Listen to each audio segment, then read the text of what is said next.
going on, people? Welcome to Football Carnage, and we are back with another episode of the Galacticos podcast right here for you on the channel.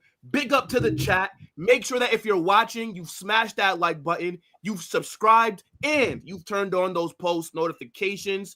Man like End the Stream Dave, his link is in the title as well. Make sure to subscribe to him. But what's going on, bro? We got a lot to get into. Bro, the news coming out, mate, it's absolutely crazy. I literally just flipping discover this news. It's crazy, man. It is mad.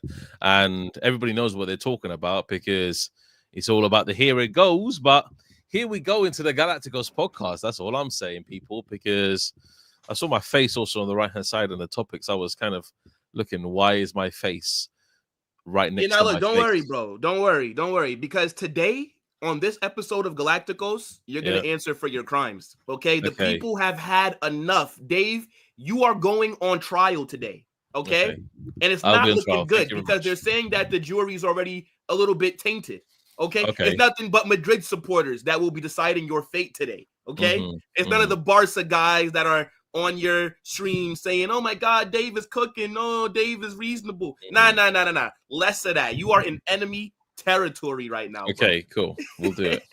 But look, before we even get into what the topics were supposed to be for this show, Barcelona, only they can lose a player to Saudi Arabia for free. Did you guys see the news that just came out about Inigo Martinez? This has got to be the fastest here we go. It's crazy. I've never seen anything like it on my life. Like, how is he gone to Saudi Arabia on a free? That's mad.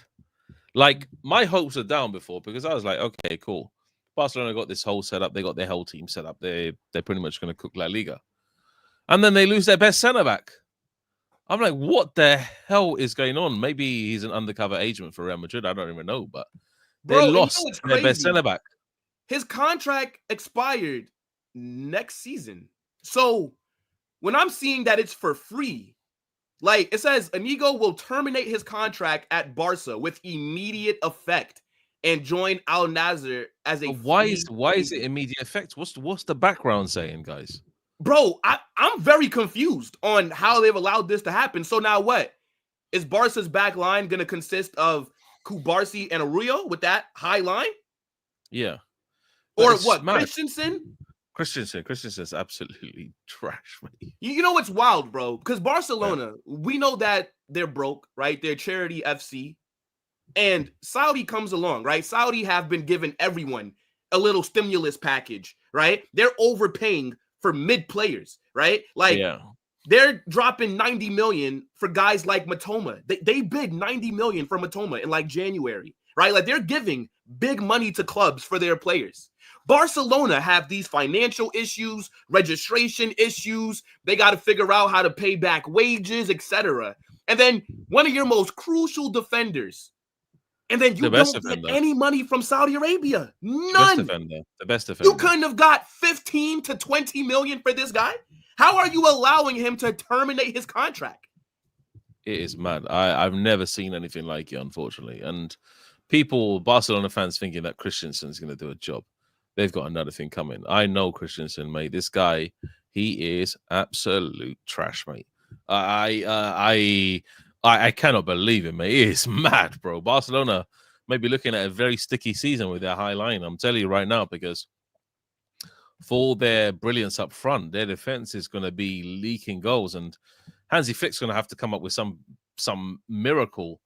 Maybe get another prospect in from the academy and see what happens there. And I mean, so what? Do you think Barca go into the market and get a defender? Because I think they have to. Arroyo cannot play in this Hansi Flick system consistently. Araujo is absolutely trash as well, mate. Araujo is trash as well. Like, so the thing is, he was actually good underneath Xavi. Yeah, but that's because Xavi did not play this high line pressing, have to control the ball. Like, because I think as a defender, right, Ronald Arroyo, he's decent. But when it comes to on the ball, when it comes to having pace, trying to do this offside trap, he can't do it, bro. Like, literally, when they were playing against, I think it was FC Seoul, he was getting exposed. That Yeah, back line mate. was fucking shocking. It's mad. I don't even know what's going on, mate. This is one of the most craziest piece of news I've heard all this transfer window. To be from our main rivals to lose your best centre back. It's like us just now releasing Dean Howson and saying, "Okay, go on to Saudi Arabia, mate." That's what it is. It is Yeah, that's exactly what I'm like that. saying, bro. That's They must have exactly like offered that. him a crazy contract for him to Yeah, terminate. the wages must be astronomical, mate. I mean, but you know, look, like I Astronomical. don't blame him though, because wouldn't you want to go play with the GOAT in Saudi and earn big wages? I don't know, mate. Man, like Ronaldo still over there bagging. Well, Vinny And I mean, didn't, look, did he? So speaking of for it's like Al Nazer, I don't know how often you watch like the Saudi league. Sometimes I tune into it occasionally because they do yeah, have some big name players, and I'd say like Al Nassr are the second or third best team out there, right? Al Hilal, like that's the big boys, yeah. and they're having a very good summer window. So they need some defenders at Al Nassr to help them contain that Al Hilal attack, or else they're gonna get slapped again, bro. Yeah, So it's crazy, man. you know, like I that is don't even know, wild. mate. I mean, But like who do you think yeah, Barca should maybe go into like the market for? Like who do you think fits what Hansi I Flick wants to do? I honestly think they just recruit in from their academy, another prospect, whoever it's going to be, and just try and fit them into the system. If that's the case, then Barcelona maybe can find another Kubasi. But unfortunately, they need someone a bit more physical. And Inigo Martinez is that guy. He is the physical, you know, the shit house. Let's just call it as it is. And Kubasi's more of the slight player that does all the technical stuff. So I don't know. Like I look at Barcelona's defense now and saying you are at least 50% weaker than you were before.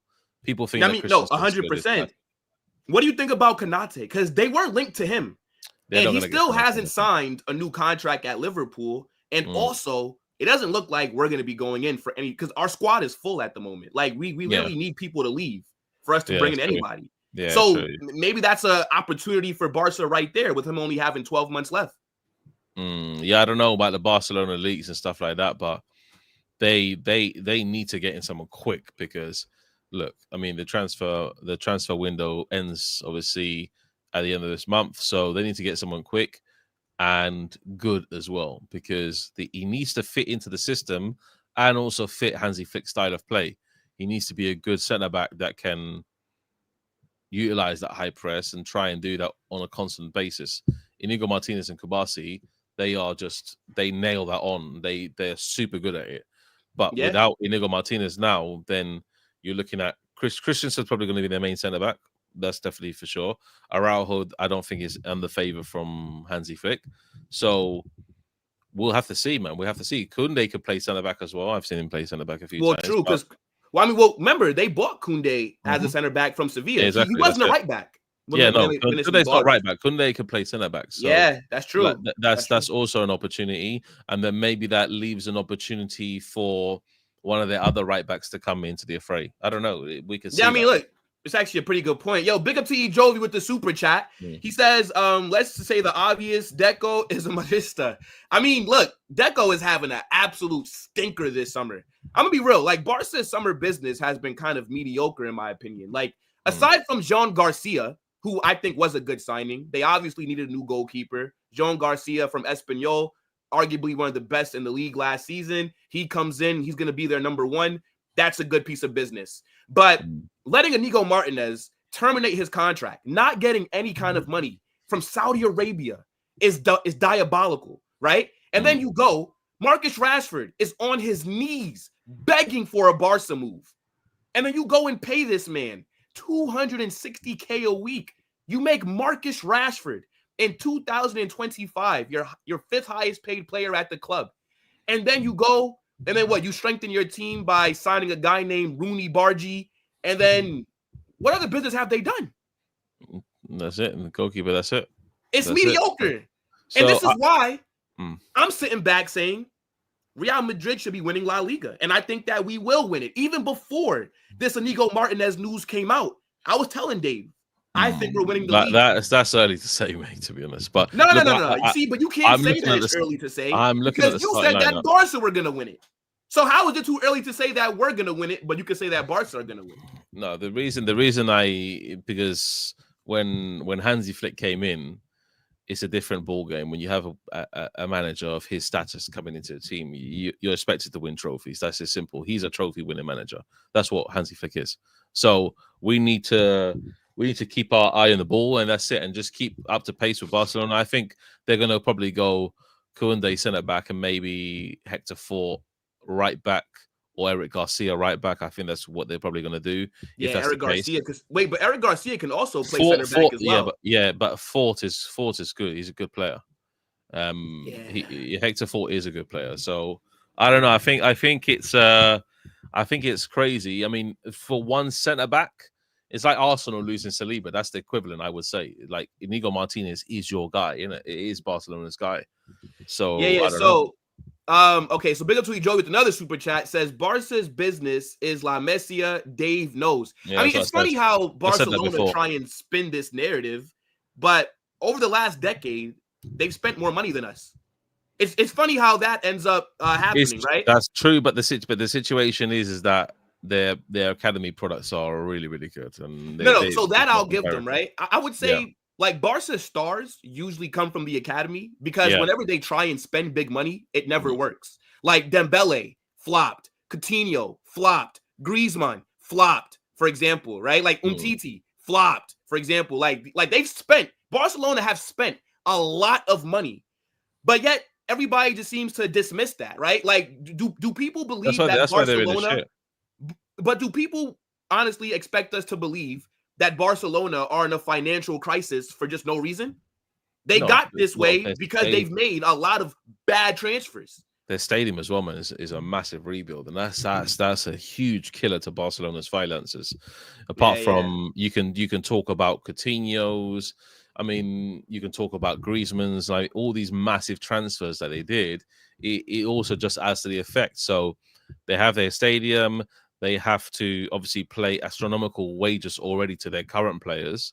So their financial structure is not around Real Madrid. Real Madrid, you expect them to have the money, and that's why I give credit to Florentino Perez, because he's managed the stadium rebuild, and he's also managed to pay in these guys really high wages as well. Mbappe's finding £630,000 a week, and you got to give credit to Real Madrid's financial team in that respect, and they've always been good in it. Real Madrid have always been good, even though the stadium is part of it. That's over a long period of time. We know that already.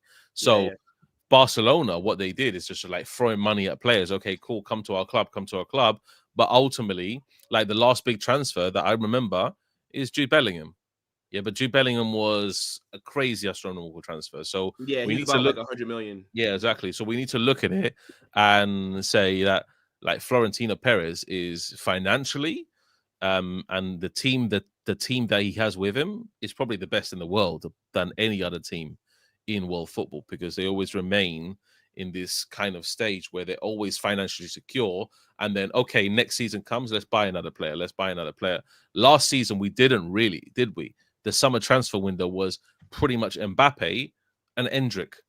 Yeah. But this season now, the financials have gradually gone out and gradually balanced it. We say, okay, cool, here we go. 50 million Dean Housen, Trent's on a free. Mastantuono come in, the young prospect. So the way they're doing business, Real Madrid, you have to say are probably the best in the world, and they've always been the best in the world. Wow, we just got some praise for Real Madrid from Dave. I need somebody to clip this. I need somebody to clip this. This is a historical moment on the Galacticos podcast. Dave has praised Real Madrid. I think that you're right, though. But now look, again, Barcelona have had an absolute nightmare here. Losing Inigo Martinez for free is crazy. And then again, midsummer business. And then you even have the things, and we're not going to talk about this, but don't act like we're not paying attention to what's going on with Ter Stegen, right? W. Ter Stegen, right? May it long continue that he does not comply with that corrupt system over there at Barcelona. Hey, look, Ter Stegen, don't give them your medical reports, bro, because they're trying to do some shady stuff, right? Yeah. These guys can't even register Jean Garcia, Rashford. They can't do nothing because Ter Stegen isn't allowing them to. And all the Barca fans crying. Hold on, yo. Barca fan, get them tears in that cup real quick. Let me. I need to ask for some rival tears bottles for the upcoming season, if there is any. Let me tell you something right now. the downfall of Barcelona this season is going to be phenomenal. But you guys keep on enjoying what you saw last season because it's not going to be the same these upcoming 12 months. But now look, again, Inigo Martinez heading to Saudi Arabia. Crazy how fast that just happened. So yeah, let us know what you guys are saying in the comment section about Barca losing arguably their most important defender for nothing. Absolutely nothing. Now, let's actually get into the meat and potatoes of the show, Dave. And you know you're my guy. But I got to call you out, bro. Okay. Because I'm sick Here he and comes. tired of seeing you praise and pander and twerk for Barcelona. It's getting to a point where I feel like we have to have an intervention. Some of your takes have been horrendous, okay? Frankie better than Jude. Ferran Torres better than Vinny. Everything Barcelona do is good. Real Madrid shit. I'm tired of it, bro. And I think you need to be on trial for some of these takes that you're giving. Because even on the Galacticos on your channel, fantastic episode that we just had, to say Real Madrid aren't a top 5 team in the world, Xabi Alonso is a mediocre manager, we're miles behind Barcelona. This is ridiculous, brother. This is absolutely ridiculous. All of it's truth. It's not all truth. Go ahead. You have the floor. Just explain to me why you view Barca so highly. So, as I'm on trial here, let's do an official trial. You ask me questions based around your opinions upon my viewpoints, and then I can answer it. So, go ahead with the first question. Can I rebuttal them? Yeah, of course you can. Okay. First one. You're the lawyer here, mate. You're the judge. Okay. And I'm the defendant. Or all right. So, first question. Why is it that Real Madrid are miles behind Barcelona in your opinion? See, you didn't say we're a little bit behind. No. You said miles, as if there's this huge gap, which is, to me, ludicrous. But go ahead. Okay. So, first things first, you have to look at their manager. And I've always said that Hansi Flick is a world-class manager, and he is. It's as simple as that. Barcelona's team consistently will score over 100 goals a season just because of Hansi Flick, just because of how he's lined up their attack against every single opposition in La Liga and the Champions League. Regardless of what you think, Will, Barcelona are going to outscore Madrid in every game and across the whole season. The reason being is because they have players like Yamal, they have players that Rafinha is going to cook, and they have obviously Lewandowski, who's still probably one of the last number 9s in the world, true number 9.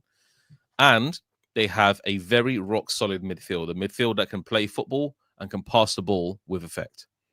So, when you're looking at Barcelona, they're going to outscore Madrid across the season. So, Madrid, what we need to do is we need to be 10 out of 10, pretty much even minimum 8 out of 10 every single game. Every single game. Yeah? Now, I'm not saying that Alonso can't get the team to score. Of course he can. Because we have players like Vinny, we have players like Mbappe, and we have other players coming in, obviously, Master Antonio, we haven't seen or featured yet. Rodrygo's still in the squad. And we have, obviously, Arda Güler, who's going to be picking up passes for fun. But the whole situation is, because Barcelona have already been there, they've already done that. They have now experience of winning La Liga. I'm not saying that the players in Real Madrid haven't got experience, but Barcelona now as a collective unit have experience. Hansi Flick as a collective with the team have experience. So Barcelona, if you look at it and you look at his buying teams, 99, 100 goals, 100 goals, 100 goals. It's always the same situation with Hansi Flick. They're going to score. Will they leak goals? Yes, they will leak goals. We know that. So in the Champions League table, we saw it. They outscored every single European opposition in that Champions League table, but they leaked more goals than even Real Madrid in that Champions League group phase. But the difference maker is their attack. They are ruthless when it comes to our attack is better than theirs. But they're ruthless. They're completely ruthless. But would you not say that our attack is better? As a collective. Our striker is better, but as a team unit, it's not. All that they have is Lamine Yamal. Let's be very honest. Do No. you expect Rafinha to play at a No. Ballon d'Or level again? I don't. I What- think Rafinha will be good for them, but I don't think Rafinha's going to do what he did last season. Like, let's just be very honest here. Rafinha has finally shown some life at Barcelona after looking like a flop for 2 years before that, right?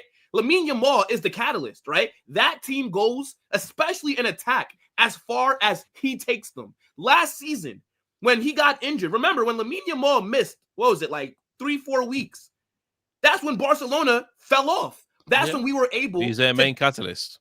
Exactly. So I think as a collective, Real Madrid's attack is better than Barca's. I'd rather have Mbappe over Lewandowski.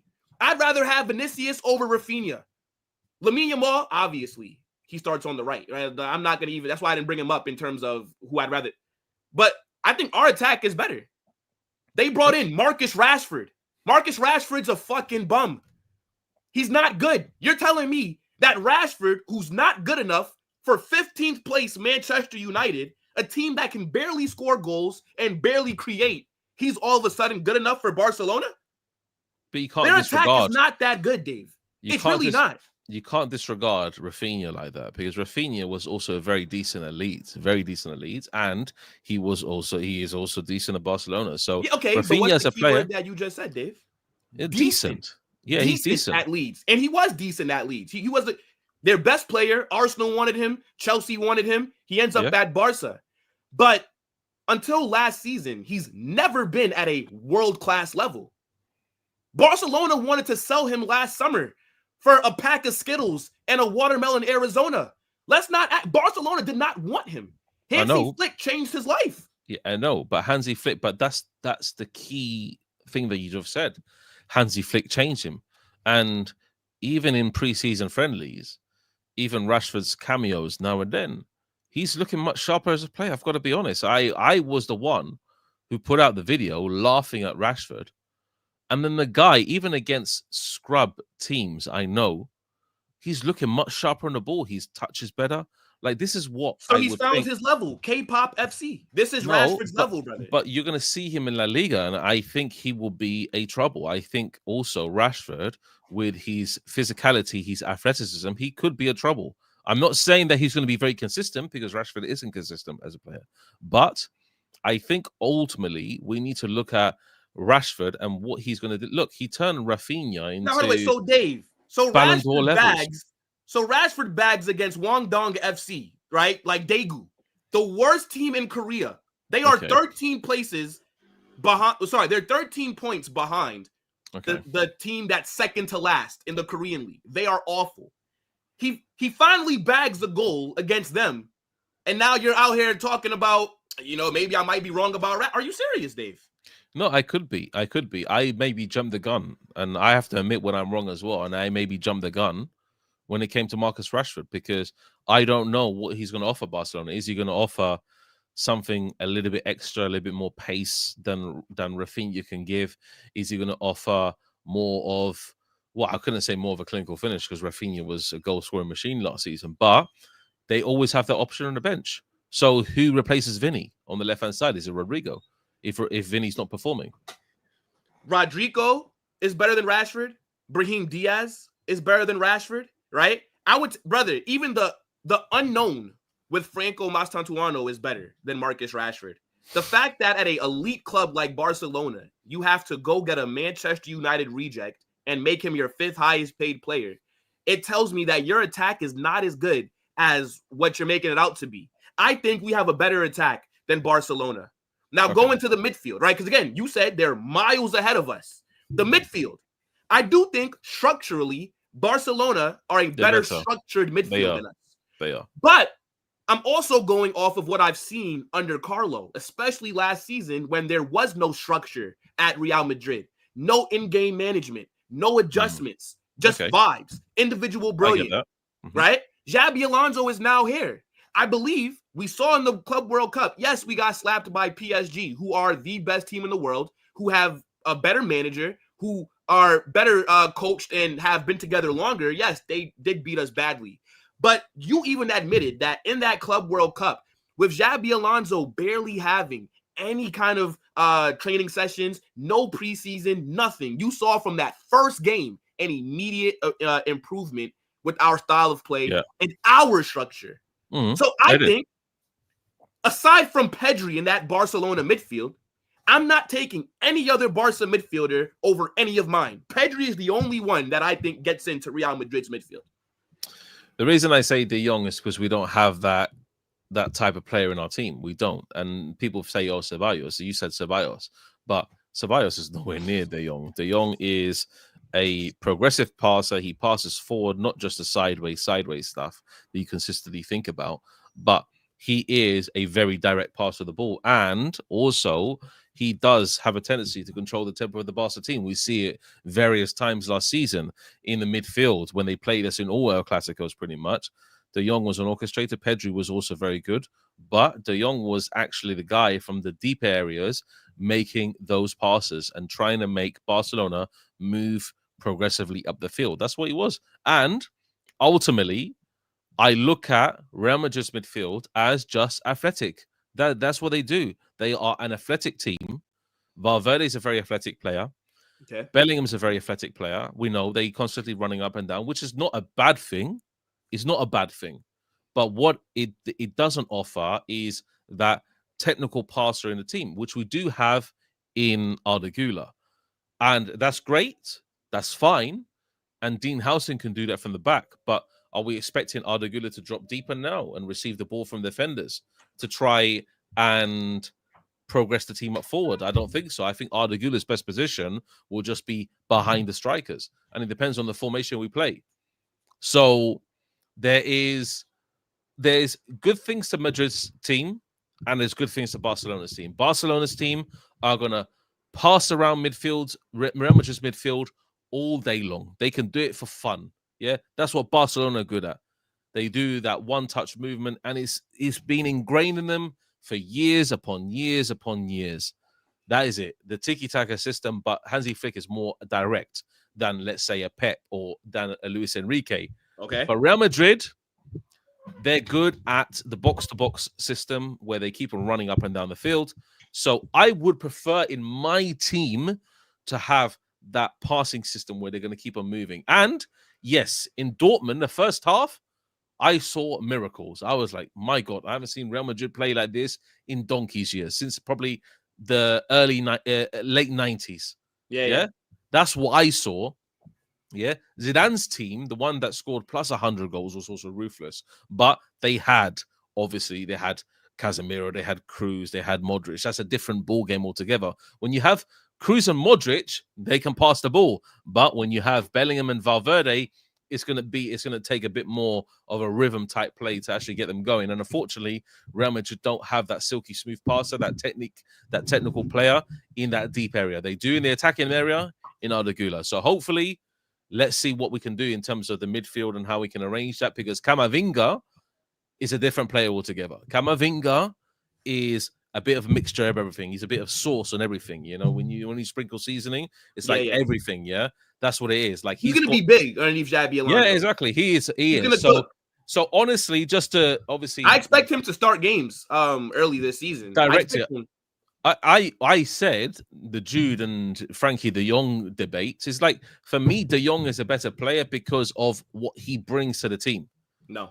What he brings to the team. No. That's in my system, in my Real Madrid midfield, I would replace Jude because we already have that in Valverde. No. We replace Jude for De Jong and our team would absolutely fry. Let me ask you, Dave, 23-24, do we win La Liga and the Champions League if you would have replaced Jude with De Jong? No, but Jude was playing. As a striker. But wait. Jude was playing as a shadow striker. Well, that's the difference.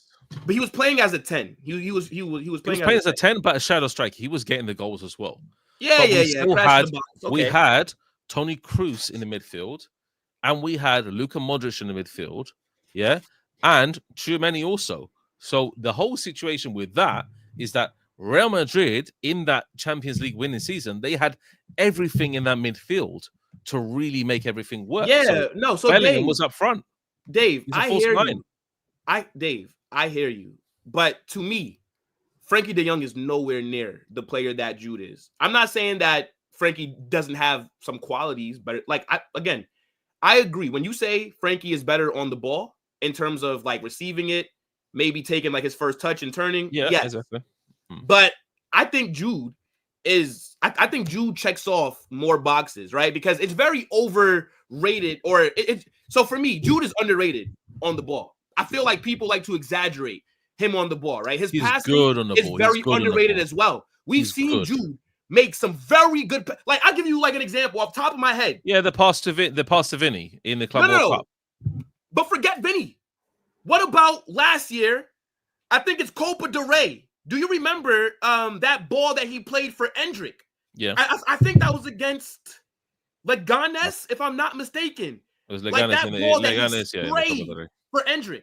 Like, people act like Jude cannot receive the ball. Jude cannot play make. Jude cannot create. People act like this guy is just shit when it comes to anything on the ball, right? I think Jude on the ball is underrated. Yes, he's not as good as De Jong is on the ball, but I don't think he's too far behind. What I'm saying though, that's one time, mate. That's one time or twice or three times. De Jong does those passes on a daily. He does it. No, he doesn't. That's what he does. What was De Jong doing at Barcelona before Pedri rocked up into that midfield, brother? De Jong didn't look like anything phenomenal. But that's Hansi Flick's system. You need to be making those passes consistently. That's the difference between Hansi Flick and Xavi Hernandez. It's a difference, man. Hansi Flick can make the midfield and turn water into wine. That's as simple as it is. Xavi? Wasn't it it wasn't Coleman. No. Not right before Xavi, was it? God help me. It was what's his name, man? Chat, help us out. Who was Barca's manager before Xavi? I'm thinking that it was Ronald. It was Coleman, but Coleman. Yeah, okay. So what was De Jong doing underneath like Coleman? Mind you, yeah, but Dutch manager as well. What I'm saying is Frankie has not lived up to his potential since he's moved from Ajax. Like that whole Ajax team, though, like, and mind you, that was the team that slapped us up at the Bernabeu, by the way, with Ten Hag. Those players, like, they've all went on to bigger clubs and haven't really done anything. Like, for me, De Jong is not the guy that you think he is. He's a decent footballer, but he's not more impactful than Jude. He doesn't offer you more than Jude, right? And like I said, I don't think Jude is too far behind him off the ball. And then I think, right, Jude is also press resistant, right? How many times do we see Jude, his hold-up play is very good? Press resistant, man. De Jong is press resistant as well. No, yes, but I'm saying the reason that I'm bringing this up is because people act like Jude has no on-the-ball qualities. Like, and I also think, fuck it, Jude's a better ball progressor as well. Well, carrying like for me, if you're looking at Barca's midfield, I'd rather have, or just a combined thing, I'd rather have Jude, Valverde, Pedri. That's where I would go. I don't think any of those other Barca midfielders are better than Jude or Valverde. Look, for me, like, yeah, the verdict's out, guys. You can put it in the chat, mate. Comment. Who would you prefer in that position? Look, my thoughts. I have always liked Frankie de Jong as a type of player that I would always see in my team. And Cruz was very similar. Cruz was very, very similar, but Cruz was just a touch better than Frankie de Jong. Cruz could pick out a pass in the eye of a needle. That's what Cruz's game was, yeah. And Modric is exactly the same. So we've had the better, but the situation is last season we were lacking that. We were lacking Toni Kroos, and it's a very simple. Like, I asked Madrid fans when I was in Madrid, and I said, like, what's the problem with Real Madrid? What did we go wrong last season? And a lot of them said we didn't have Toni Kroos, and Toni Kroos was the orchestrator. I mean, no, look, yeah, see, but Kroos was a huge miss, of course, right? Yeah, but that's what he does. He does the same role. He does the same role as Frankie de Jong, mate. He drops deep and receives the ball from the defender. He does exactly the same role. So yeah. But that doesn't mean that he's a better player than Jude, though. So, like, this is where we have this agreement. Like, that doesn't mean, like, so just because Frankie is better suited to a Toni Kroos deep-lying playmaking role, it doesn't mean that he's better than Jude Bellingham, because Jude's main qualities is not of that kind of. Now, if we're talking about for a deep-lying playmaker who's better, then yes, it's Frankie. Yes.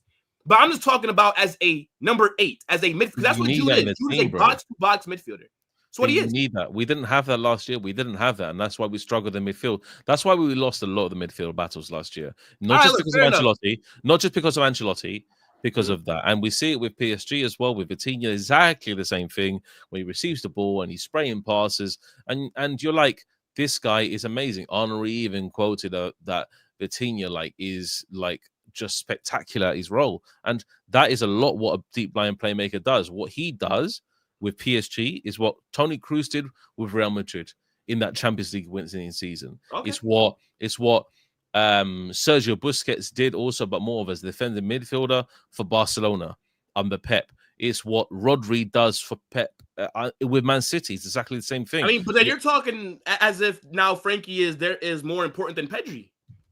That's how, unless you're telling me that they have 2 all-timers in that midfield, because how you're talking I now, don't think he's more important than Pedri. more important than Pedri.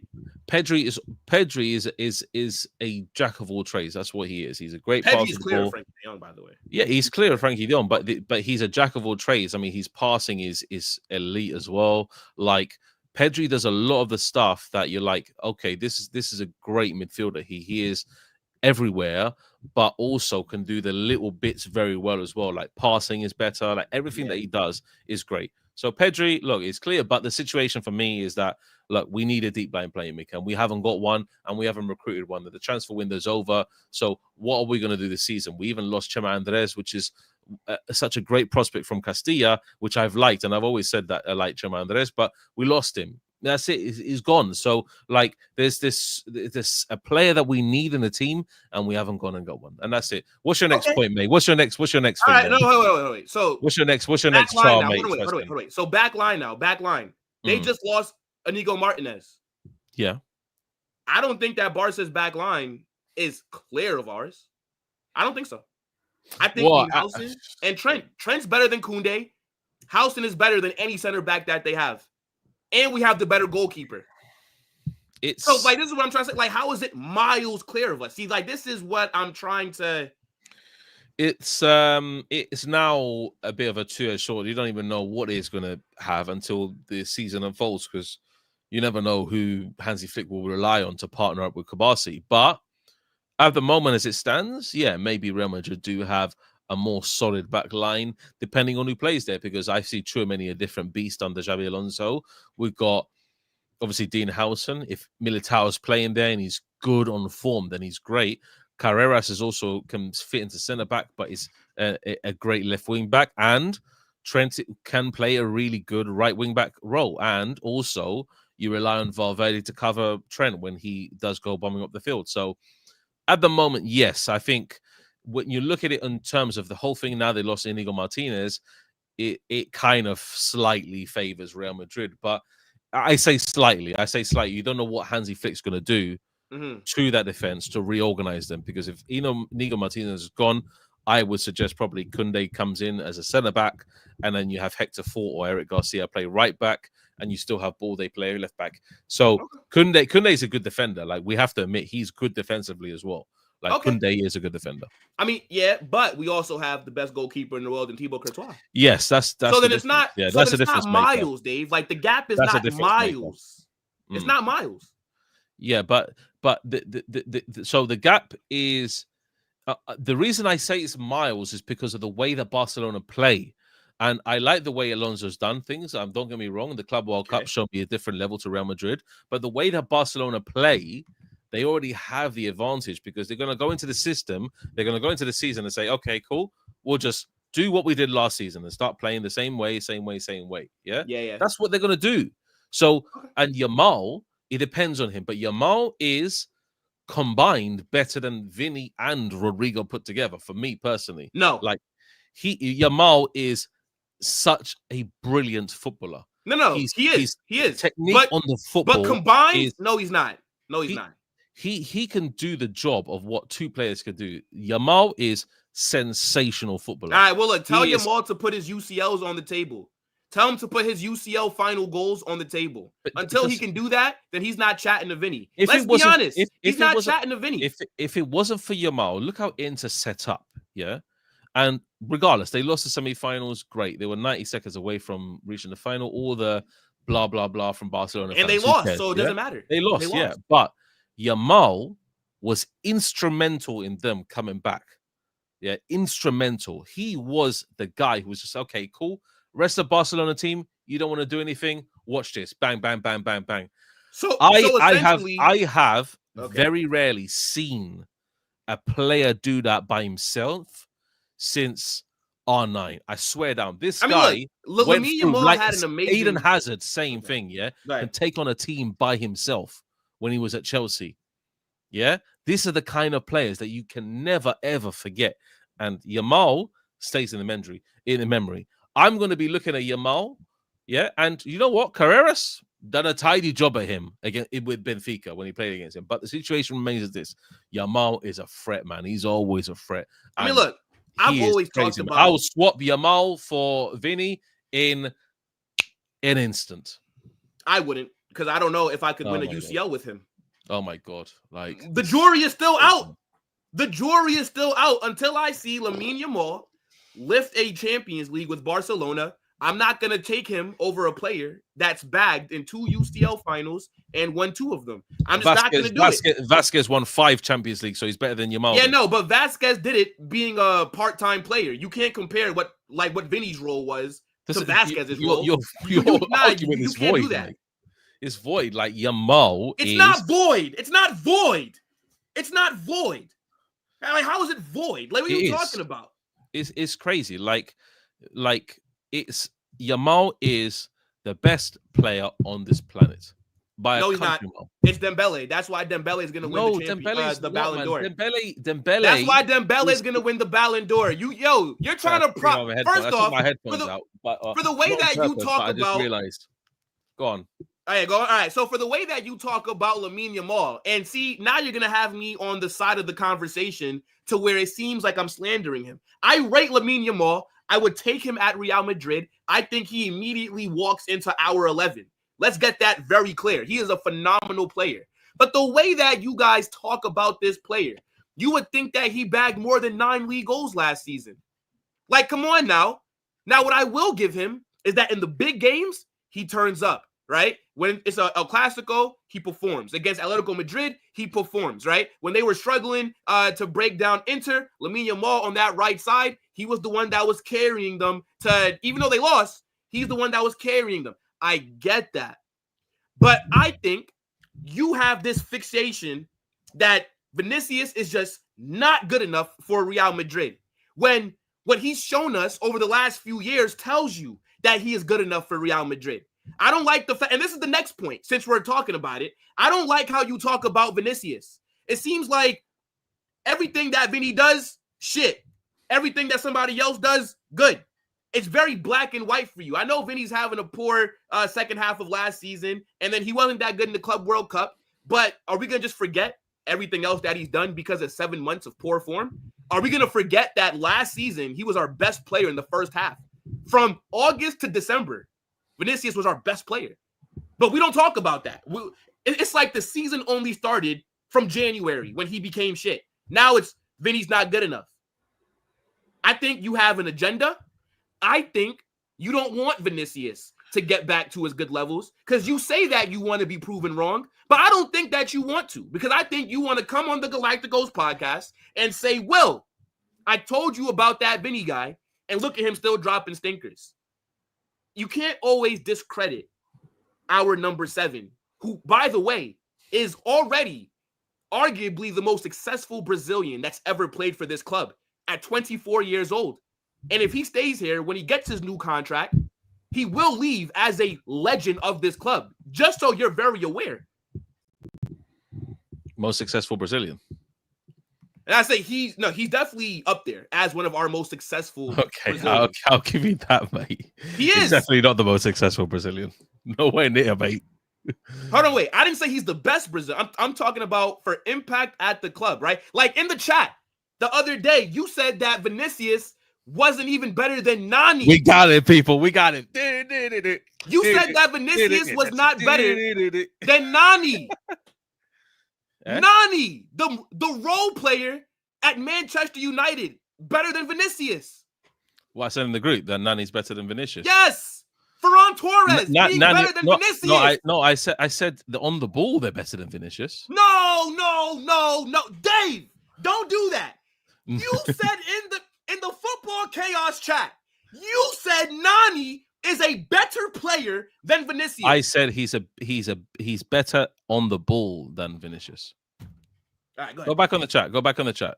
Go back on the chat. You can pull it up on the screen, mate. I've got receipts here. Yeah, Nani is better on the ball than Vinny. Okay. Now that you're guys agree with me that Nani technically on the ball is better than Vinny. Okay, hold on, wait. Like, so Nani used to do crazy shit, mate, on the ball. Hold on, wait. So now that you're modifying how you said it, because I promise you, there was none of this explanation. You said Nani's just better. You didn't say why. You just said he was better. Go look back. No, Rand said he was better than Vinny. I said technically on the ball. Yeah, Rand's talent ID is garbage. I don't give a fuck. I just brought up the video. Still waiting for Jadon Sancho to reach his potential. What are we talking about here? Rand's don't know talent. Come on, bro. He's been watching too much shit at Manchester United. Nani was exceptional player at Man United. Like, don't get it twisted. Yeah, him and Berbatov were ripping up people for fun. Yeah, that Manchester United side might remind you the honors that Nani won with that Manchester United side. It's crazy. It's crazy. Vinny can't even touch it yet. Yeah. See, he won that being a side character. Man, bro, he won that basically being he wasn't one of the main guys. He wasn't one of the main Alex guys. Ferguson trusted on Nani. That guy was to come elite. off the bench. Oh my God. What are you talking about? Oh God. Anyway, we move from this conversation, mate, because I don't want to go into it. Technically, he's better than Vinny. You're disrespect. Okay, technically he's not. Vinicius he is better, done more than Nani. man. He is better than Vinny on the ball, has done more than Nani. Nani's dribbling was elite compared to Vinny. Vinny just loses the ball all the time. Oh, Vinicius is not an elite dribbler. All of a sudden. No, he's not. When is Vinny? When is over the last 8 years? Guys, what is Vinny good at? Vinny's good at. Okay, cool. I'm getting the ball now. I'll go past one player. Yeah, but the situation is that's all he does really. He doesn't really do like 3, 4, 5 players at the same time. That's what Yamal does. Yamal's dribbling past players for fun. Vinny struggles with that. So Nani being a side piece on a good Manchester United team, that makes him better than being one of the main men at Real Madrid. It's mad, mate. Anyway, what are we doing here? We moved, mate. What are we doing here? No. Explain to us your Vinicius hate. Explain it, because, bro. How can Nani be? You don't like the guy. Just say it, Dave, because you always trying to play semantics, and you do not like this. Just say it. I do like Vinny when he's on his game, but the situation is he's very inconsistent. Vinny's a very inconsistent player. I'm sorry. I do you know what? When he played against Salzburg in the club, it was Salzburg, yeah? That's like spectacular from Vinny, yeah? One of his best performances I've seen of recent, yeah? And maybe it's credit to Xabi Alonso, like put him next to Gonzalo Garcia. But like Dortmund performance, go back on my videos and see the way that I praised Vinny for the way that he played against Dortmund. I could put it for you. I could send you the bloody link, mate. You want to go and see it? I'll bloody put it, mate. The way I praise Vinny, yeah? But the situation is very inconsistent.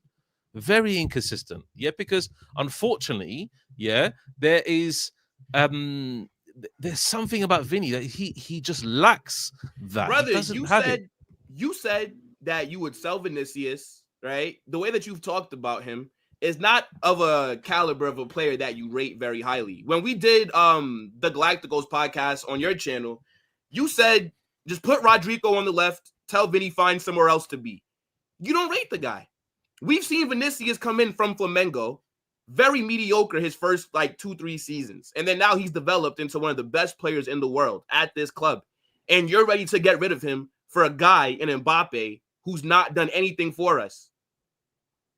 This is where we struggle to, again, if Vinicius has a poor season for what's upcoming, I agree. I would say, yo, you should leave. Yes. But the issue that I have is that people are ready to turn on him for Mbappe, for a guy that has shown us that over his career as the main man in attack, he cannot win the big trophies. The year after he leaves PSG, they immediately win the treble, win their first UCL. Real Madrid have one of their most embarrassing seasons that I've seen since supporting this club. Now, I like Mbappe. I'm glad that he's at the club. I believe Xabi Alonso is a good enough manager to get both of them working. But if I had to pick one of them to stay and to leave, Mbappe seeing the door. It's simple, but it's like you would rather see Vinicius leave for some weird reason. Okay, put the video on. Share the screen, mate. Share the screen? I hate Vinny. Yeah, I hate Vinny. Okay, go on. Okay, hold on. Dortment. Yeah. Hold on. 1 second. Sorry, I'm not going to copyright you. Go ahead. Absolutely sensational. Absolutely sensational, guys. I honestly can't praise this guy enough when he turns up and delivers a second half performance like that. But, guys, honestly, the first half was absolutely let's skip it. Let's skip it. Ridiculous to score because he just lifts the whole team up convincingly, yeah? And you saw his face, you saw his emotion after he scored that. The whole crowd, 80,000 fans strong, turned and became part of the team, became the 12th man on that pitch. Became the 12th man on that pitch. And you felt it through the stadium because after that, oh my Lord. Vinny, I'm talking about Vinny. Vinny was cooking on so many levels. So many levels. Every single player that he faced, oh my God, absolutely got destroyed. May I remind Okay, that's enough of that. Cool. Okay. I mean, look, Dave, again. I've gained weight since then, guys. So good. You can't look, Dave. I've gained weight. You can't lie to me, brother. Sounds like a hater, isn't it? This is gaslighting because I've never said that you haven't. See, that video would be valid if I said you've never praised Vinny. There's players that I don't like that I can praise if they do something good, right? For example, Gavi to me is an absolute scrub against K-pop FC. His second goal, the chip, very good goal. I praised him for it, right? I say, you know what? That's a good finish. Shit player, but good finish. There's more video evidence of you slagging off Vinny, right? You talking down on him. There is. Saying how he's not good enough and he thinks, yes, you've praised him because you are objective when you want to be, right? Nobody said that you're not objective. But for the most part, you don't rate this guy. You don't have to show me the one time that you said that, oh, good job, Vinny. So then let me one time. I've praised him many times. Clips of you talking about how shit he's been or how good he's not and how he should be leaving Real Madrid. He should be going to Saudi and all these different things. Look, this whole situation is that he performed badly for about 75% of the season. Nah, I'd say 50. No. Dave, okay, so let me ask you a question. Remember, so we just established that you're objective. Dave, was Vinicius not our best player from August to December? Who was our best? Okay, maybe not best. Who was our best attacker? Let's say that. Yeah, probably Vinny, because Mbappe was a scrub then. Okay, who was the one that was putting these chances on a plate for Mbappe when all his shots were either off target or directly at the goalkeeper? Who was giving up their penalties so that Mbappe can get on the score sheet? Who was doing all this? He was a mid for about 70% of the season, bro. That's it. Simple as 70% of the. Okay, so January after that point is 75% of the season. It's about that, yeah. It's about 2/3 of the season. Horrible. I don't agree with 2025. The whole 2025, he was bad. All of it. Okay. All of it, because I didn't see apart from what was Dortmund in 2025, probably. But the situation, I think Dortmund was before that. But unfortunately, against the big boys in the Champions League, he did not do well. Against Atletico Madrid, horrible. Arsenal, horrible. All El Clásicos, pretty much horrible, apart from the last one, which he was decent enough in, and El Clásico, the Copa del Rey, not too bad. But the situation is, across most of them, horrible. So, okay. Vinny, I unfortunately, for 2/3 of the season, was not good enough for Real Madrid. All right, fair enough. Fair enough. Now, before we get to the last point that I want to hit Dave with. Jury. Okay, here we go. By the way, before we I've get done well today, guys. to the last point, right? Let me get into a couple of these super chats. Big up, look, first off, big up to everybody that's in here, right? I hope that you guys are enjoying this episode. Make sure you guys smash that like button. Mate. David on trial. Subscribe to End the Stream Dave. You probably all already have. But in case you have not, his channel is in the title. Click that. Takes you right over. Takes only 2 seconds to sub. By the way, it's been over 300 people for a majority of this stream, and we're under 100 likes. You guys are moving like Lewandowski trying to chase a through ball. This is diabolical. I need you guys to smash that like button. What's going on here? Are you not entertained? But now look, let's get into a couple of these super chats though, Dave. So my guy DeMar Dixon says Hansi Flick is not a world-class manager. His German team struggled. He has been lucky to have a balanced team. Arteta would do well at. See, you had me until you brought up Arteta. Club football is where Hansi Flick lives. There's some managers that can do international football. There's some managers who do club football. There are some managers like Vincent Del Bosque, who was Real Madrid's, I think my favorite manager of all time. Yeah, then he was at Spain too, right? Yeah, Spain won multiple trophies. Spain does it. So there's certain managers that do it well on both stages. Yeah, for me personally, and look, Hansi Flick, he doesn't suit that German national team, unfortunately. Maybe a couple of years ago, before when Joachim Low was in charge of the German football team, Hansi Flick would have cooked with that team, but no, not when he took over. Okay. Now look, big up DeMar. He also, I think did he put another one? No, he didn't. Okay, so big up B, who says, for me, Real Madrid have turned away from techie football to speed and strength, which doesn't complement La Liga at all. It complements Premier League. Very true. Well, okay, so Dave, let me ask you a question, bro, because remember, I started watching that's a good point. After the World Cup 2014-15 season. That's when I first got introduced. I don't ever remember in my life seeing Real Madrid play better football than Barcelona on a consistent basis. No, they don't. Barca have always played better. So now when people complain that Real Madrid don't play the best football, this is what I'm trying to figure out. Like, well, haven't Barcelona always played better football for the most part? Yeah, I would say that. I mean, like Barcelona in the majority of the seasons that I've watched Barcelona, they have been the better footballing side. I mean, it all stems from Johan Cruyff. That's where it all stems from. That's what Barcelona's tiki-taka stems from. People think that it's Pep Guardiola that's giving them this tiki-taka style. No, it's not. It was Johan Cruyff. And the situation is when I watched R9 at Barcelona, like, it was incredible. When I watched Luis Enrique also at Barcelona, as well as Real Madrid, different styles, obviously both teams, but good. But Real Madrid have played technical football until they decided to get the pace and power people and so forth, and the pace and power players, and that is what Real Madrid style has actually preferred to. When Mourinho came in, let me just give an example. The Centurion season, when Real Madrid scored 120 plus goals, that was crazy, but they had technical players in the team.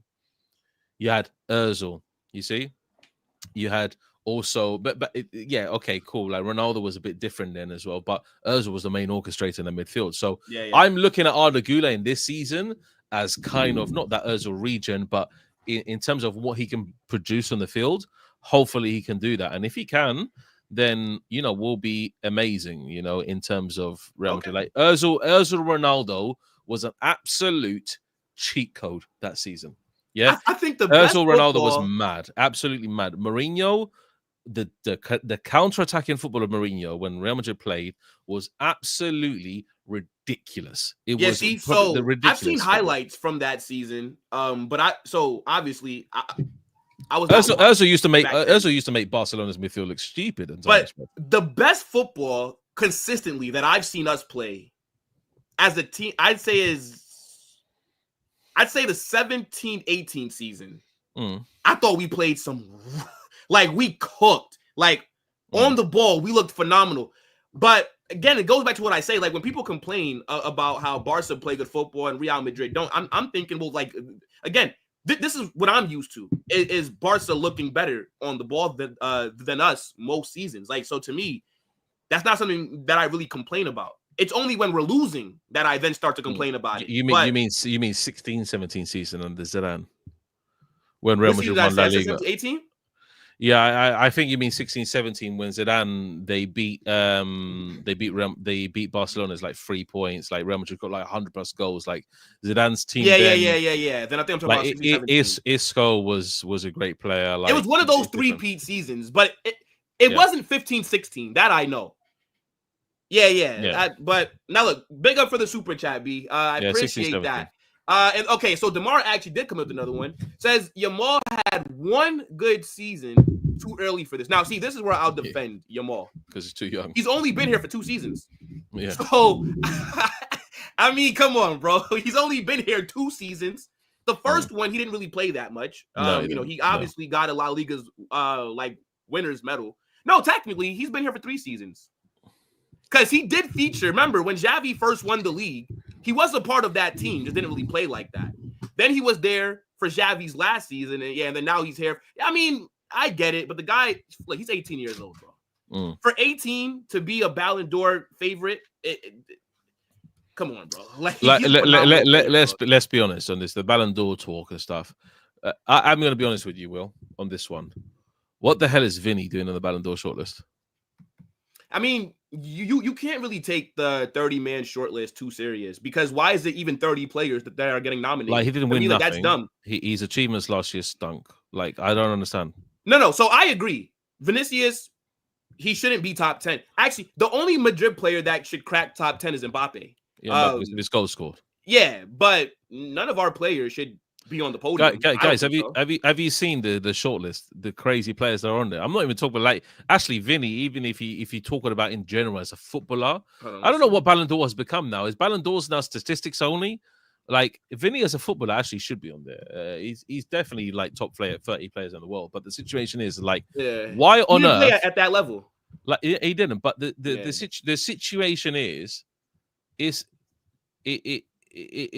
a problem. Like, it's a problem. Like, where's the chat? I put it in the chat, didn't I? Put it in the Football Chaos chat. Yeah. So let me read you some. Let me read you some of these. Yeah. Look, Dave. Put it on screen. It's on screen. Yeah. Okay. Okay. Like, honestly, like, I'm sorry. Yeah. I'm sorry. Yeah. But like, a lot of those players. I mean, look. Let's go through it. So you have Jude. Okay. Dembele. Jude wasn't even good. Like, No. See, again, I don't think aside from Mbappe, no Real Madrid player should be making top 10. What is Declan Rice doing on there, by the way? What, because of 2 free kicks? Well, I mean, come on, bro. Like, those 2 free kicks. Like, I don't understand what Declan Rice is on there. Declan Rice doesn't have Saka on there. Is Saka on there? Saka on there? No. No. Because remember, Saka was injured for a lot of last season. Arsenal didn't even win a trophy. I don't even understand what Declan Rice is doing there. Okay. I mean, but if you look at it, right? Like, Donnarumma, definitely, 100%. Dembele, Donnarumma, Desiree Doué, fair enough. Dumfries, what's Dumfries doing it on Inter? Because of Inter. Yeah, I mean, because of a final, because of a Champions League final. He cooked Barca. What the hell is Guirassy doing in there? Was Guirassy top scorer in Bundesliga? I think Guirassy was the top goal scorer of the UCL. I think he was tied with Rafinha for most goals. Yeah, Guirassy. He bagged a lot. I swear Guirassy was one of the top goal scorers in. This is mad, yeah. This is mad stuff, okay? Look. No, but it's like I told you, Dave. What, Victor Gyökeres is on there because he scored the highest amount of goals pretty much than anybody in the whole bloody season, but it was for Sporting, though. What's Erling Haaland doing on there? Yeah. Please tell me. Please tell me what Erling Haaland is doing on there. Like, I understand. Wait, is Mo Salah on there? Yeah, he is. Bloody hell. No. Salah would have to be on here. Salah would have to be Hakimi, on that I understand. Yeah. Kane, I understand. Okay. Kvaratskhelia, yes. Kvaratskhelia, absolutely. Lewandowski, yes. Yeah, because obviously La Liga free trade. McAllister is not a bad person to be on the list either. Guys, what's Lautaro Martinez doing? God help me, mate. That guy is absolutely trash, mate. Yeah. Kylian Mbappe, yeah. Okay, Scott McTominay for Napoli because people rate him. He deserves to be here. He was the best player in Serie A. Like, you can't be the best player for a season in a top 5 league and then not make Nuno Mendes, absolutely. João Neves, absolutely, Elise. Baller. Okay. Baller. Yeah. Cole Palmer should not be. Well, Okay, Club World Cup.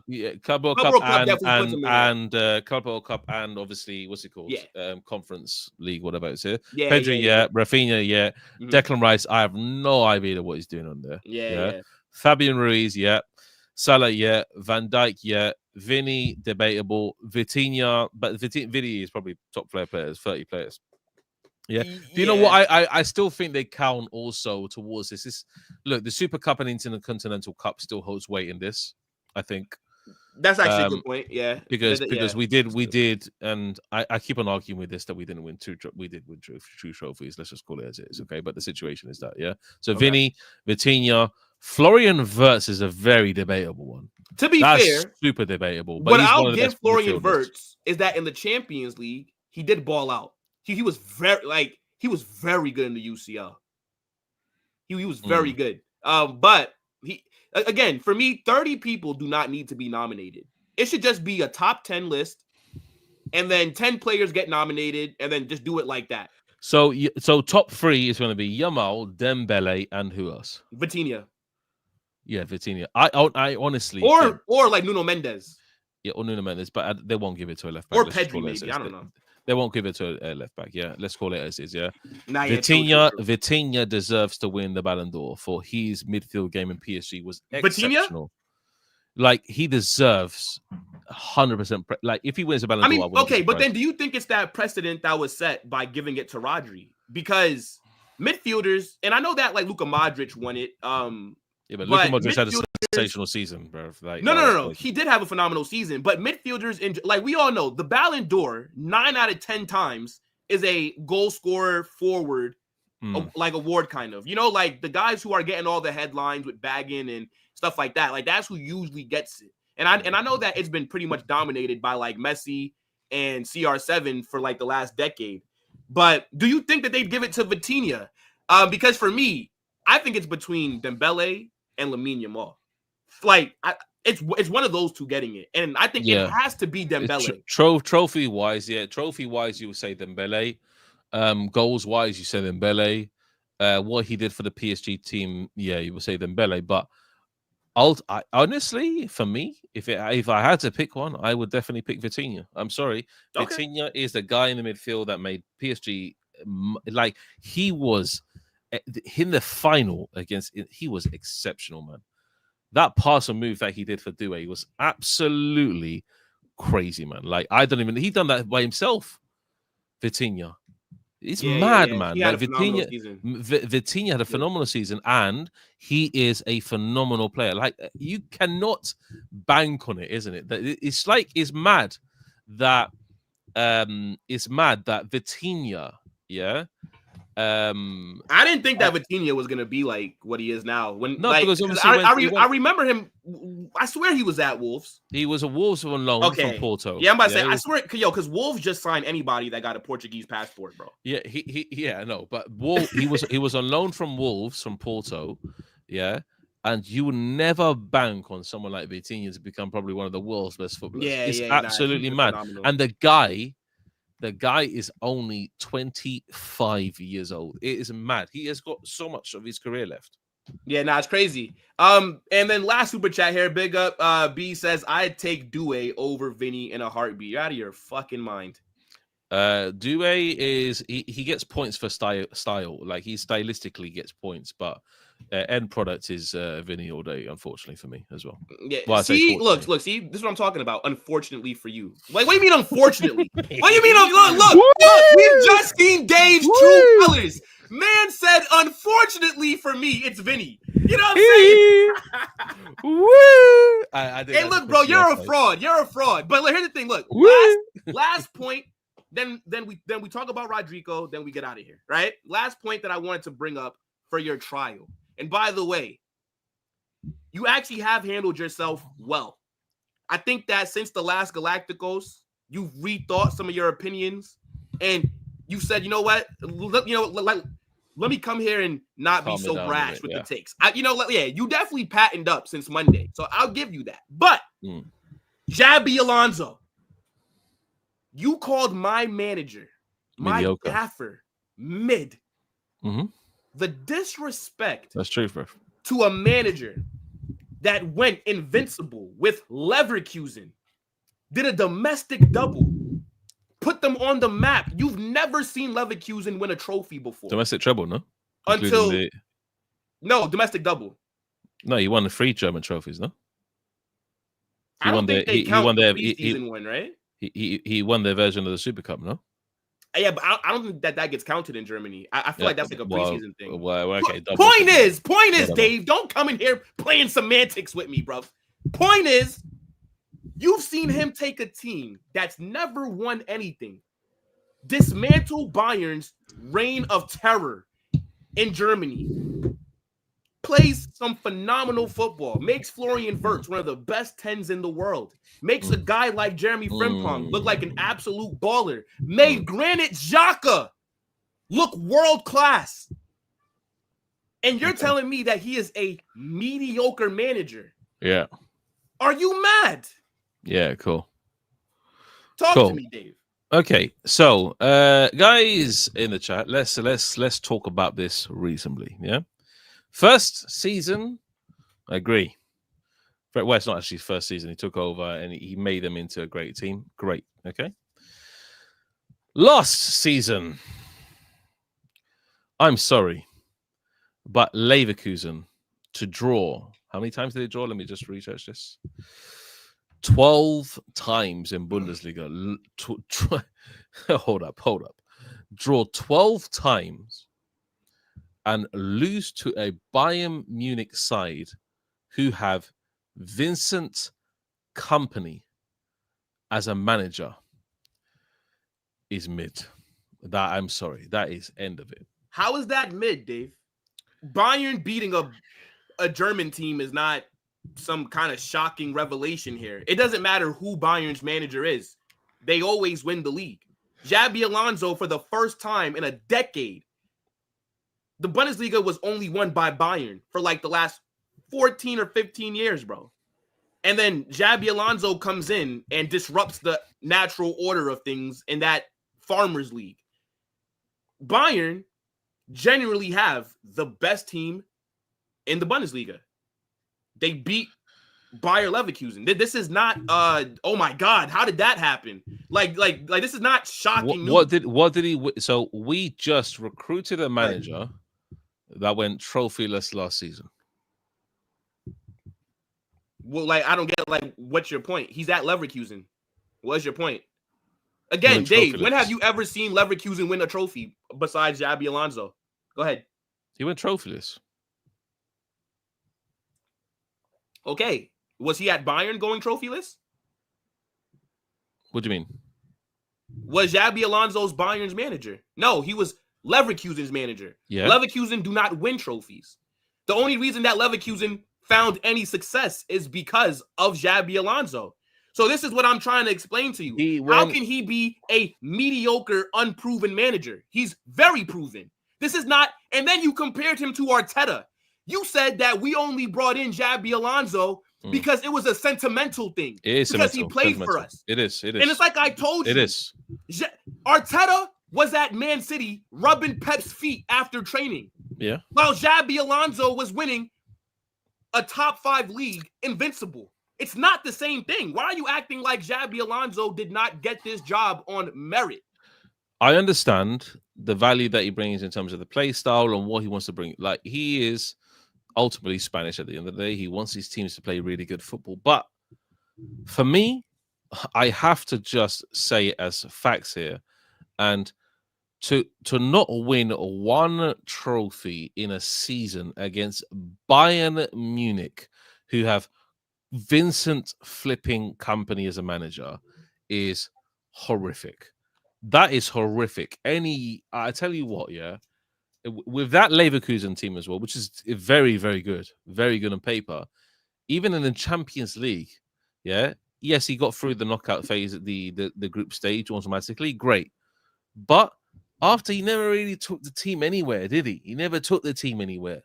So in the biggest stage, you have Leverkusen, who, may I remind you, probably play better as a team than Real Madrid at the moment. And why did they play Leverkusen better than Real Madrid? Leverkusen play better because they don't have no egos. There are no egos. And why did they play better than us, Dave? Why? What's the main factor to why Leverkusen looks so good? Alonso has no egos.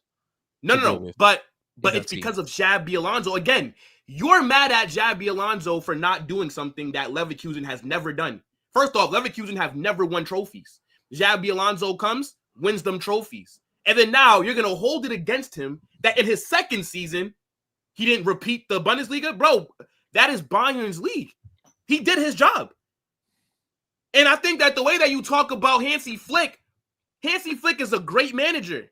But let's be real. Hansi Flick was at Bayern. Won the league. Okay, matter of fact, did the treble. Phenomenal. I would walk the Bundesliga if I was their manager. Six trophies. Okay. What did he do the second season? He still won. They got knocked out of the Champions League. Doesn't matter. We don't care about Bayern winning Bundesliga because they do it no matter who's there. It's irrelevant. It's irrelevant. But like Bayern are in the same boat as PSG. Winning your domestics is cool, but nobody cares until it's the Champions League. On Champions League nights, that's when we care about what Bayern are doing, what PSG are doing, right? He was at Bayern, won the league. Okay. Won UCL, phenomenal. Then he goes where? To Germany. And what did he do with Germany? Didn't they get grouped? Doesn't matter. What did Hansi Flick do with Germany? It does not matter. World class, phenomenal manager, the best. Oh my God, he's on Enrique and Pep's level. What did he do with Germany? A very talented German team, by the way. What did he do? Here we go. Anyway, I'm just going to kill this debate with one sentence. No. I want you to answer my question, bro. I'm going to kill this debate with one sentence, yeah? Okay. Yeah? Being mid means that you're an average manager. Which he's not. He's an average manager. Average managers don't win the league invincible. He's average. Again, I'm sorry, average managers do not go invincible and win the league. You become a world-class manager when you finally win the Champions League. The reason I said Arne Slot was world-class is because Arne Slot in the Premier League, to win that Premier League is dominated by pretty much over two teams over the last few years, Liverpool, Man City. But to beat Man City side anyway, it takes some doing, And for Liverpool now to win that league, Arne Slot, congratulations, mate. The Premier League, to outdo Arsenal, to go there and absolutely just dominate the league is a very hard thing to do. The Prem's an entertaining farmers league. Oh my God, man.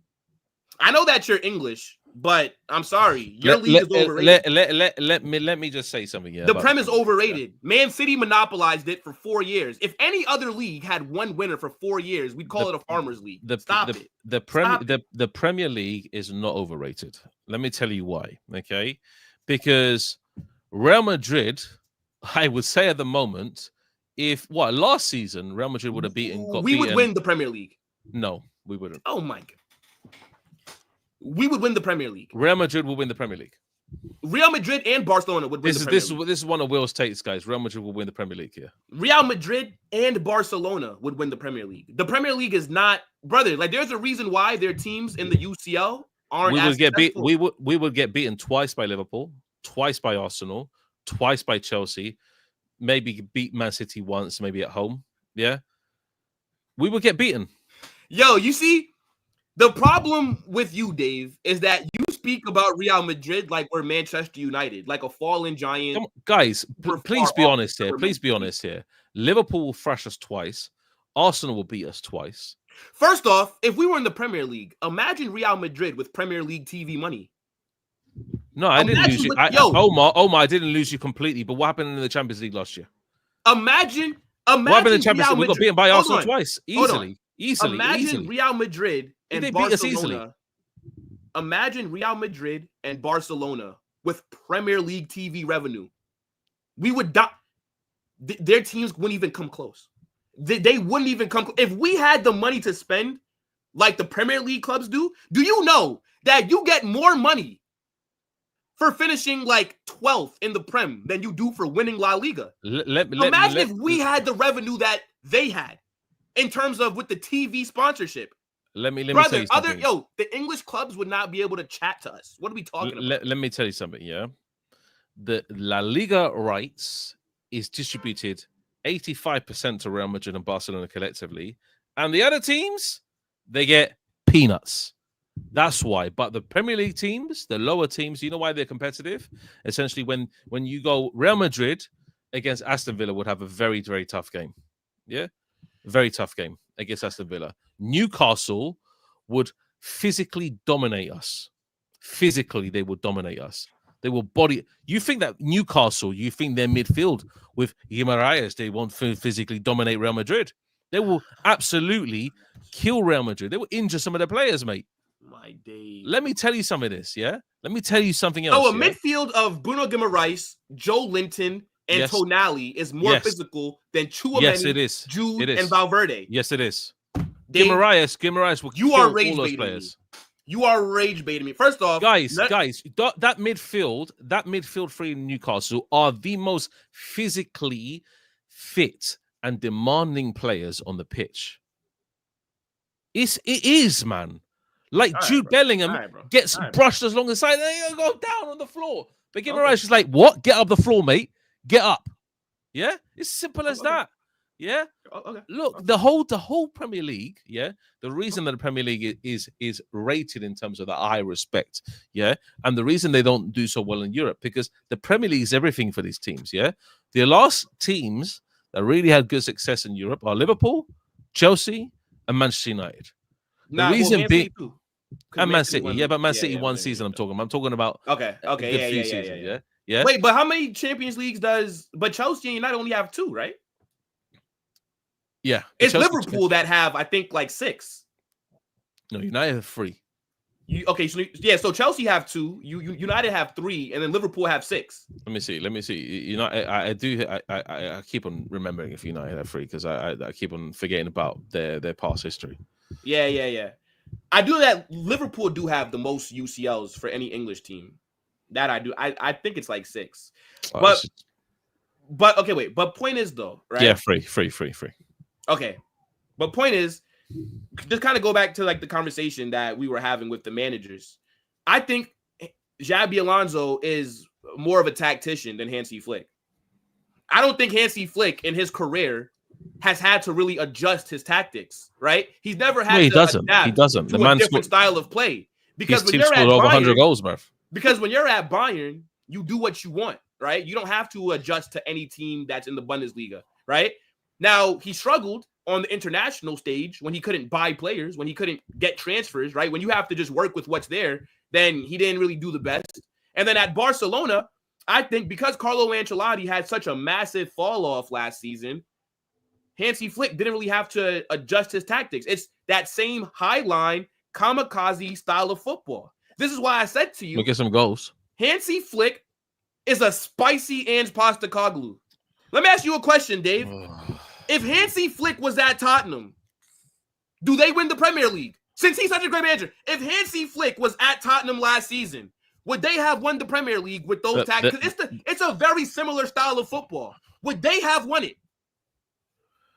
God help me, bro. God help my soul, mate. Like, I'm waiting, brother. God help me, mate. Like, would they have won it? I tell you what, nobody people can win the Premier League with Tottenham. I'd give you that. No, but like, I'm saying they play the same style of football: high line, high pressing, high energy.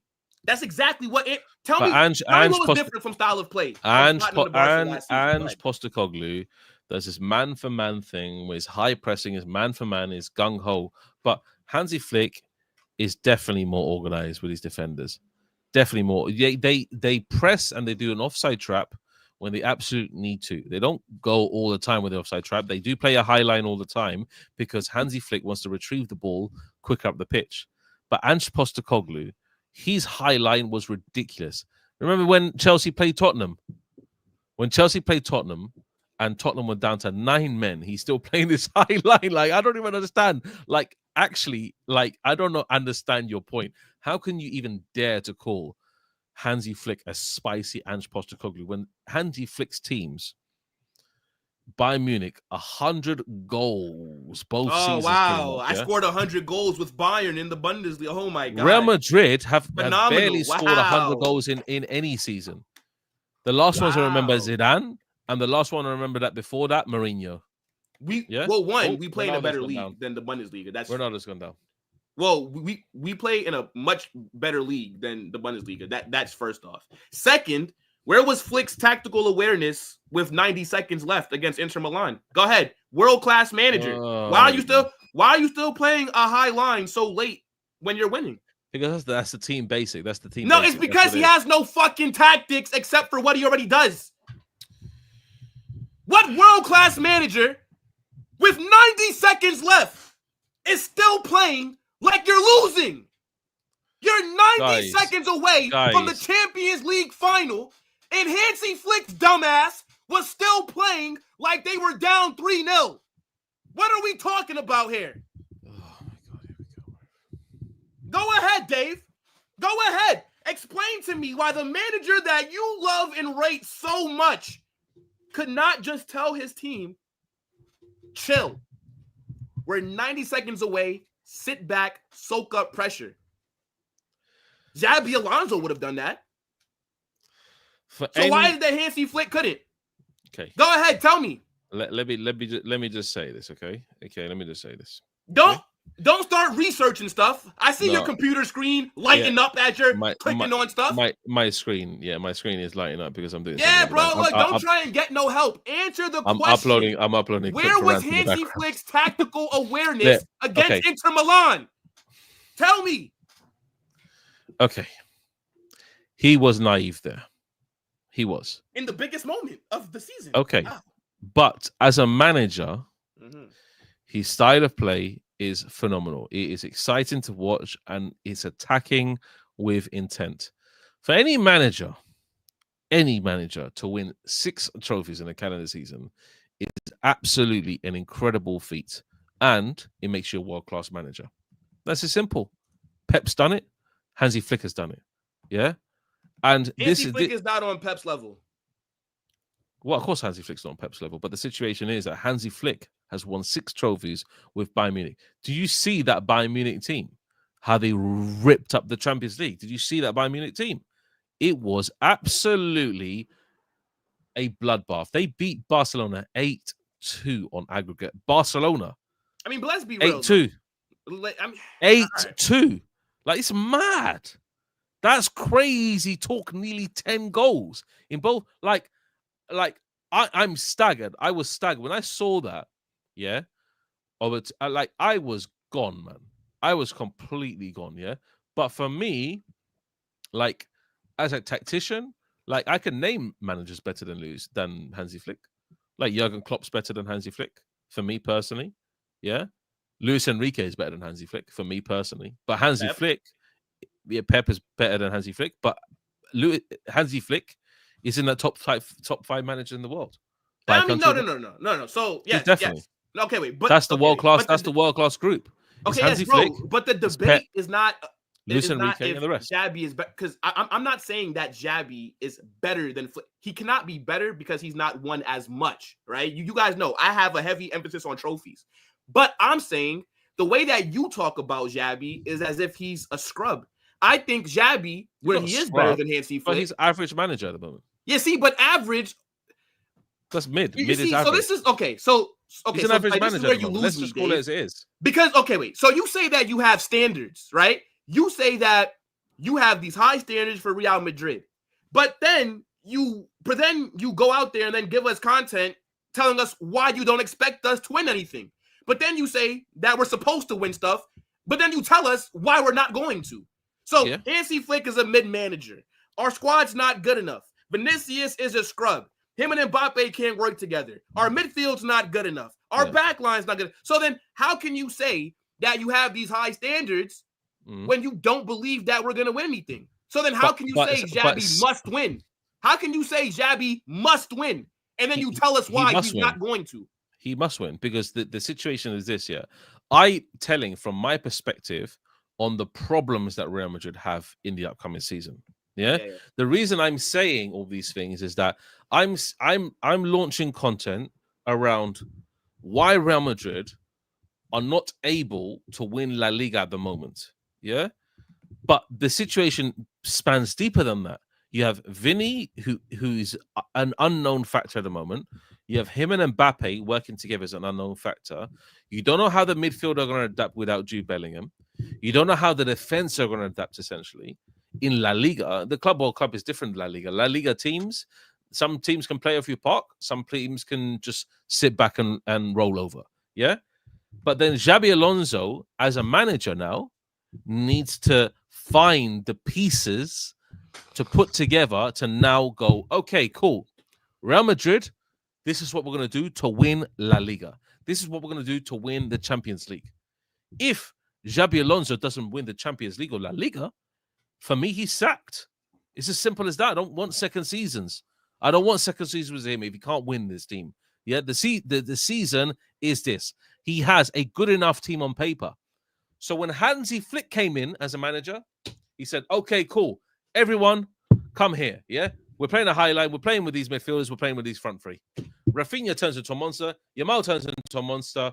Hey, Lewandowski, goal-scoring machine. Midfield is organized on point. Inigo Martinez, Kubasi, Balde, and Koundé. And then the goalkeeper, Szczesny. Yeah? So we're like that. So that he came in and he's like, instant. Winning La Liga, we're winning the Copa del Rey, and we're winning the Super Cup of Spain. Yeah? So Real Madrid now have Xabi Alonso. We don't have that caliber of manager. We don't. We don't have Hansi Flick's caliber of management. Yeah, but we have a better tactician.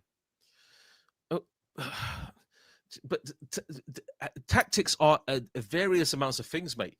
Like tactics is the high line, how they press when the team has the ball in a certain area. This is when you press the team. That's a tactician as well. Hansi Flick has tactics. You think Hansi Flick's not a tactician?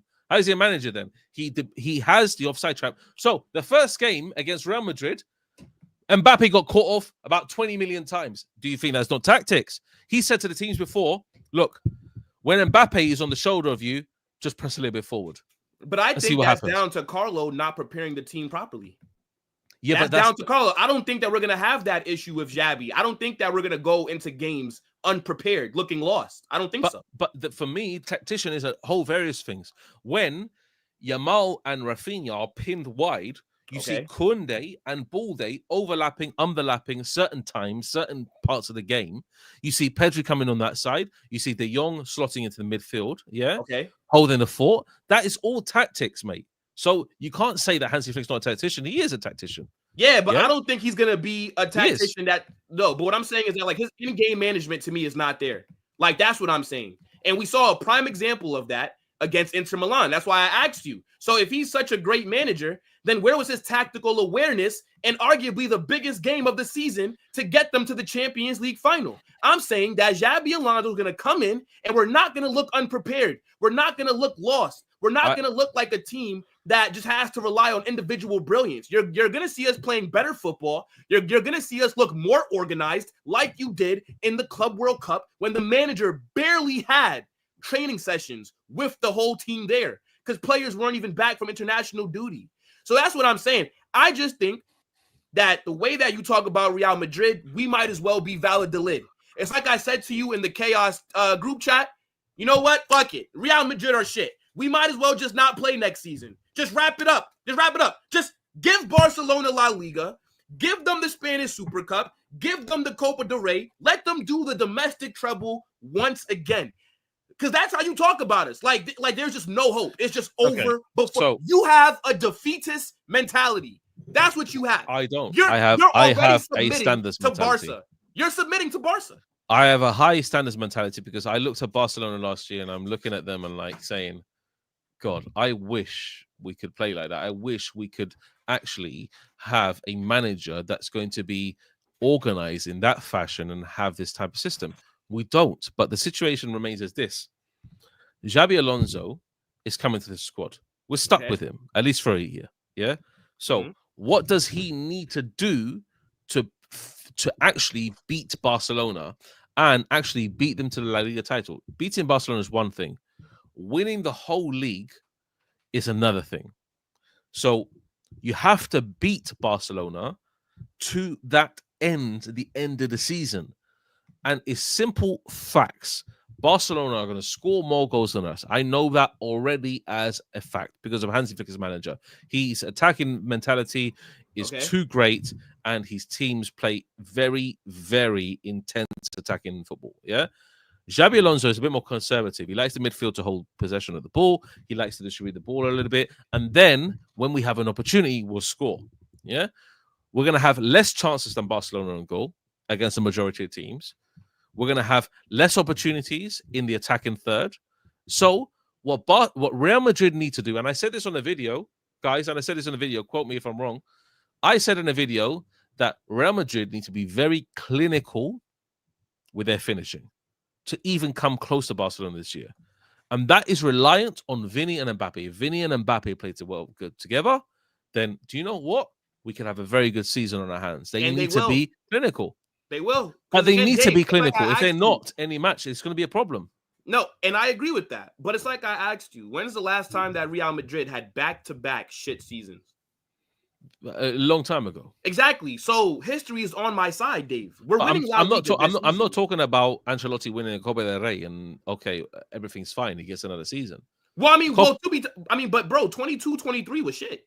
Even though we won Copa del Rey, but we weren't good that season.